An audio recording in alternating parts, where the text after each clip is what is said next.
Hello and welcome to my channel Ancient Vedic Astrology. I am your astro friend ज्योतिष गुरुश्री इंद्रजीत। दोस्तों, पिछले video में मैंने प्लैनेट्स के कॉम्बिनेशन के बारे में बात किया था जो भृगु नाड़ी एस्ट्रोलॉजी से रिलेटेड था। आज भी एक एग्जाम्पल चार्ट से आप लोगों को कुछ प्लैनेटरी कॉम्बिनेशन समझाने की कोशिश करेंगे। आप वीडियो को अंत तक देखिए। कोई प्रश्न है तो आप कमेंट बॉक्स में जाके कमेंट कर सकते हैं। दोस्तों, ये एक फीमेल चार्ट है। इसमें बहुत सारे प्लैनेटरी कॉम्बिनेशन है। इसमें प्लैनेट्स की डिग्रीज वगैरह, नक्षत्र, नवांश ये सब नहीं देखे जाते। इसमें जो प्लैनेटरी कॉम्बिनेशन देखे जाते हैं वो प्लैनेट्स और उसके साथ कंजंक्शन यानी एक साथ बैठे हुए प्लैनेट और उसके ट्राइन पोजीशन में यानी उस पोजीशन से यानी एक प्लैनेट के पोजीशन से 5 और 9 नंबर घर में कौन से प्लैनेट है उनको देखे जाते हैं। नेक्स्ट क्या देखे जाते हैं, उस प्लैनेट से सेकेंड हाउस में जो प्लैनेट की बात कर रहे हैं उस प्लैनेट से सेकेंड हाउस में कौन सा प्लैनेट है वो भी उसके साथ कॉम्बिनेशन में आएगा। और फाइनली उस प्लैनेट के 7th हाउस में कौन से प्लैनेट है जिसका डायरेक्ट दृष्टि या एस्पेक्ट उस पर जा रहा है। ये टोटल कॉम्बिनेशन देखे जाते हैं और उसके बेसिस पे प्रेडिक्शन किया जाता है। ये भृगु नाड़ी एस्ट्रोलॉजी से है। तो आइए देख लेते हैं। This is a female chart. ये मेष, वृषभ, मिथुन, कर्क, सिंह, कन्या, तुला ऐसे जा रहा है। तो ये मेष वृषभ राशि में यहाँ पे लग्न है इस फीमेल चार्ट की, यानी वृषभ लग्न है। इसमें केतु और चंद्रमा है। केतु और मून वृषभ राशि में है। शनि आपके मिथुन राशि में है। कर्क राशि खाली है। यहाँ पे सिंह राशि में वीनस और सन है। शुक्र और रवि है। यहाँ पे कन्या राशि है। यहाँ पे बुध है अपने घर में, उसके साथ मंगल है, मार्स। यहाँ पे राहु वृश्चिक राशि में है। धनु, मकर, ये कुंभ राशि। कुंभ राशि में बृहस्पति यानी जुपिटर रेट्रोगेट है, बकरी है। ये कुछ चार्ट है दोस्तों, फीमेल चार्ट। तो इस चार्ट में सबसे पहले दो प्लैनेट के बहुत सारे कॉम्बिनेशन है। देखिए, कॉम्बिनेशन में 2 प्लैनेट, 3 प्लैनेट कुछ भी आ सकते हैं, 4 प्लैनेट भी आ सकते हैं। तो हमको ग्रेजुअली स्टेप बाय स्टेप निकालना चाहिए। तो पहले 1 या 2 प्लैनेट को लेके चलते हैं। तो ये एक फीमेल चार्ट है। तो सबसे पहले देखिए, केतु और मून की कॉम्बिनेशन है। केतु और मून की कॉम्बिनेशन है किसी भी फीमेल चार्ट में केतु विथ मून, केतु के साथ मून का कॉम्बिनेशन है तो there is lots of chances of abortion और मिसकैरेज या एबॉर्शन की बहुत सारे चांसेस होते हैं when there is Ketu with moon. और एक क्या चांसेस होते हैं, ऑफ गेटिंग फीमेल चाइल्ड, यानी कन्या संतान प्राप्त होने की संभावना होती है। वो भी एक कॉम्बिनेशन है। अब इसमें क्या हुआ बाद में आते हैं। ये एक फीमेल चार्ट है। फीमेल चार्ट में वीनस यानी शुक्र क्या होता है, उस औरत को ही दर्शाता है, उस नेटिव को ही दर्शाता है जिसकी ये कुंडली है। मेल चार्ट में जुपिटर उस जातक को दिखाता है और फीमेल चार्ट में वीनस सेल्फ कारक है यानी उस जातिका को दर्शाता है। तो यहाँ पे ये वीनस है, इस जातिका को, इस चार्ट की जो जातिका है उसको दिखा रही है। तो वीनस क्या है, लियो साइन में है, रवि के घर में है और रवि के साथ है। She has lots of ego, lots of vanity, अहंकार है। मेरे पास जो भी है, कुछ भी है, जो भी चीज उनके पोजीशन में है उस चीज का अहंकार होगा कि भाई मेरे पास ये है दूसरों के पास नहीं है, या मेरे पास जो भी है वो दूसरों से मुकाबले बहुत ज्यादा है, या ऐसा कुछ है जो सिर्फ मेरे ही पास है। तो lots of ego and vanity, Venus with sun. अब पहला कॉम्बिनेशन केतु विथ मून हमने बता दिया, फीमेल चार्ट है ये इसके लिए। अब सन और वीनस की जो कॉम्बिनेशन है, second combination sun with Venus, और वो भी सन के घर में जहां पे सन स्ट्रांग है, वीनस की हालत खराब है, शुक्र की हालत खराब है। तो इस चार्ट में देखिए, वीनस विथ सन की कॉम्बिनेशन अगर किसी मेल चार्ट में है तो वीनस क्या होता है पुरुष के चार्ट में, वो होता है उसका सीमेन, वो उसका बॉडी फ्लूइड होता है जो संतान की जन्म देने के लिए उसको चाहिए। वाइटल फ्लूइड सीमेन होता है वीनस उसके पुरुष के चार्ट में। तो वो अगर रवि के साथ है, रवि क्या है, एक्सेसिव हीट, और शुक्र यहाँ पे रवि के घर में भी है, रवि द्वारा पीड़ित हो गया है एक्चुअली। तो actually semen is dried up. तो ऐसे केसेस में क्या देखे जाते हैं, ऐसे केसेस में देखे जाते हैं कि उस मेल की या पुरुष की जो चार्ट है उसमें उसे आसानी से संतान प्राप्त नहीं होते, या उसकी सीमेन रिलेटेड कोई इश्यूज है, कोई प्रॉब्लम है।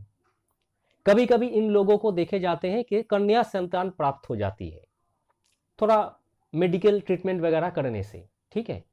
शुक्र जितना करीब होगा मेल चार्ट में, रवि के जितना करीब होगा, जितना ज्यादा कंबस्ट होगा, उतना ही संतान प्राप्त करने के समस्या बढ़ जाएंगे मेल चार्ट की। लेकिन ये फीमेल चार्ट है, तो फीमेल चार्ट में वीनस विद सन वही चीज दर्शा रहा है कि पुत्र संतान प्राप्त नहीं होंगे, पुत्र संतान इस फीमेल को प्राप्त नहीं हुआ, लेकिन कन्या संतान प्राप्त हो सकती है।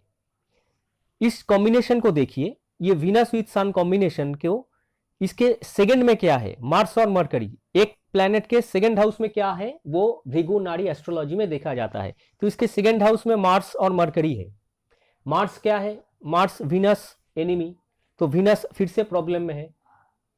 नेक्स्ट वीनस का फ्रेंड मरकरी सेकंड हाउस में है। वीनस के ऑपोजिशन में जुपिटर है, यानी जुपिटर का direct aspect Venus sun combination में जा रहा है। ये सेविंग ग्रेस है, that is why she got girl childs. इस औरत को 2 कन्या संतान प्राप्त हुए हैं। अब 2 क्यों हुआ है, Ketu is called repeat action. Ketu को कहा जाता है रिपीट एक्शन। केतु जब मून के साथ है तो रिपीट एक्शन होता है। रिपीट एक्शन में केतु यहां पे मून के साथ हो, मिसकैरेज, एक से ज्यादा मिसकैरेज हो सकती है, उसके बाद संतान प्राप्त होगी। और फिर से देखिए, ये वीनस सन की जो कॉम्बिनेशन है उसके सेकंड में ही बुध है, मर्क्यूरी, मरकरी क्या है वो भी रिपीट एक्शन, तो 2 कन्या संतान प्राप्त हुए। बट इस औरत को हमेशा पुत्र संतान ना होने की दुख सताती है, पुत्र संतान इनको प्राप्त नहीं हुए। और ये सन वीनस कॉम्बिनेशन से आ रहा है, केतु मून कॉम्बिनेशन से miscarriage, more than 1 time miscarriage, ये सब भी आ रहे हैं। Mars with mercury combination, mercury क्या है, शिक्षा है, एडुकेशन है। मार्स कौन है, मर्क्यूरी का, बुध का शत्रु, एनिमी। तो जब भी मर्क्यूरी के साथ मार्स है, और यहां पे देखिए मर्क्यूरी थोड़ा स्ट्रांग भी है क्योंकि अपने घर कन्या राशि में है, लेकिन उसके साथ मार्स है, एनिमी।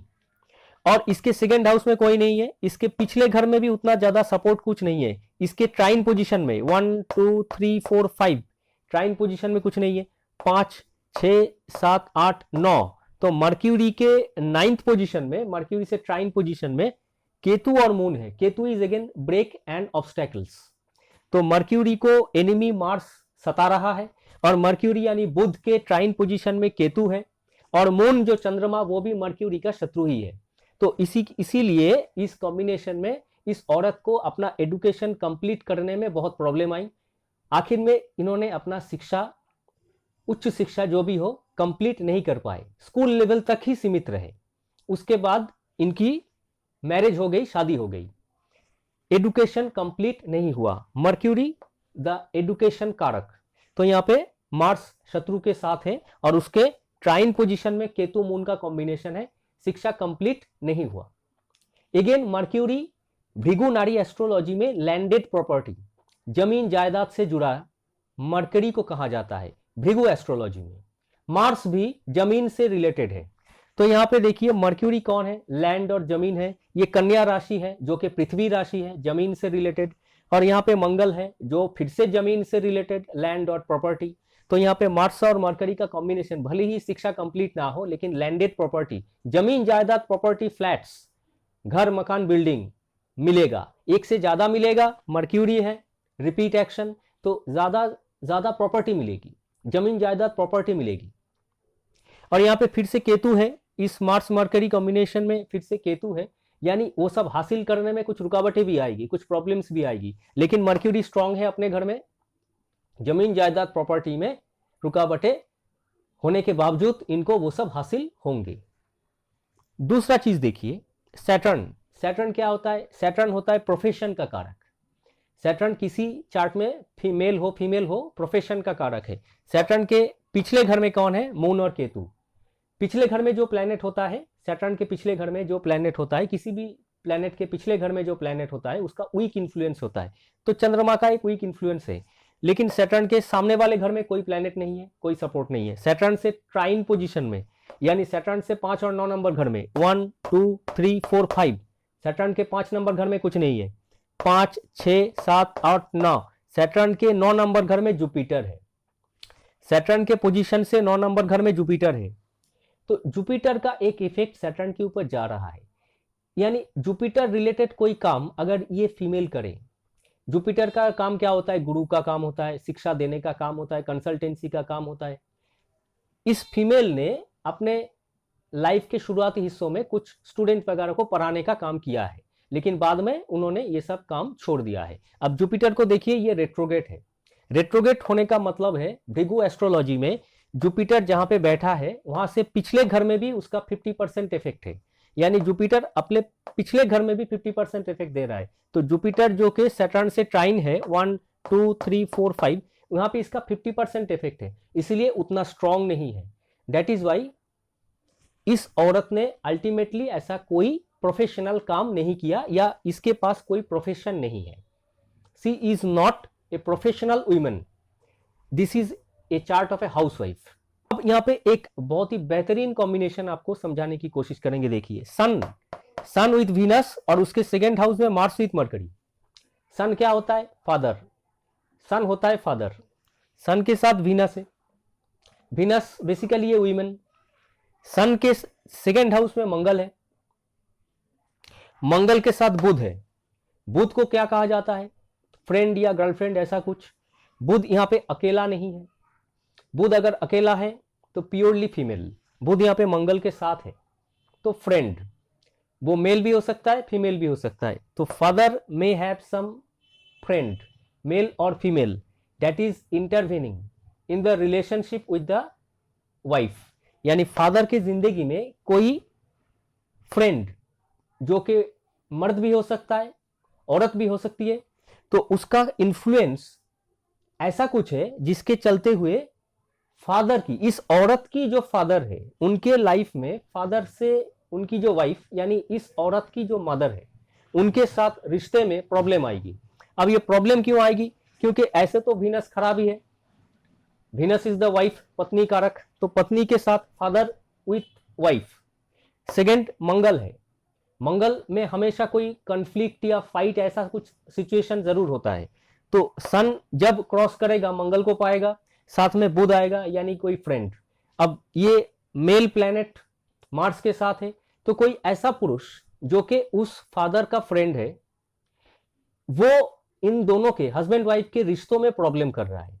ये मैं किसकी बात कर रहा हूं? इस औरत की जो फादर है उनकी जिंदगी की बात कर रहा हूं। और ये उन्होंने एक्सेप्ट भी किया है कि उनके फादर और मदर के बीच रिश्ता अच्छा नहीं था, कोई दोस्त के कारण। अब उन्होंने कंफर्म किया कि ये दोस्त मेल भी थे, फीमेल भी थे, दोनों ही थे। अब जितना बताना पॉसिबल है मैंने उतना बताने की कोशिश की। अब यहां पे देखिए, इसको अगर आप वैदिक एस्ट्रोलॉजी में ढाल के देखेंगे, ये भृगु नाड़ी एस्ट्रोलॉजी के कुछ प्लैनेटरी कॉम्बिनेशन थे जो मैंने आपको बताया, इसको आप वैदिक एस्ट्रोलॉजी में भी ढाल सकते हैं। ये यहाँ पे लग्न है, यहाँ पे वृषभ लग्न है। वृषभ लग्न के देखिए 1 2 3 4 5, फिफ्थ हाउस में बुध है, मंगल के साथ है। ये कन्या राशि है, बुध स्ट्रांग है तो कन्या संतान मिलेगी। मंगल है, इंटरवेंशन है, डिस्टर्ब कर रहा है। वहां पे देखिए फिफ्थ हाउस के लॉर्ड को थोड़ा डिस्टर्ब कर रहा है। मंगल कौन है? लग्न से द्वादश भाव का स्वामी, मेष ये वृषभ है, तो मंगल द्वादशपति है जो फिफ्थ हाउस में जा रहा है, तो कोई ना कोई संतान की हानि, तो मिसकैरेज वगैरह इनके चार्ट में दिख रहा है। तो ये पूरा कुंडली आप वैदिक एस्ट्रोलॉजी से भी देख सकते हैं। आशा रखते हैं वीडियो आप लोगों को जरूर पसंद आया। अगर पसंद आया एक लाइक जरूर दीजिए। ये प्लैनेटरी कॉम्बिनेशन आप लोगों को कैसा लग रहा है, समझने में कोई दिक्कत हो रही है, आप लोग कमेंट बॉक्स में कमेंट कीजिएगा। तो फिर मिलेंगे दोस्तों एक नए वीडियो में कुछ नए जानकारी के साथ। तब तक के लिए धन्यवाद।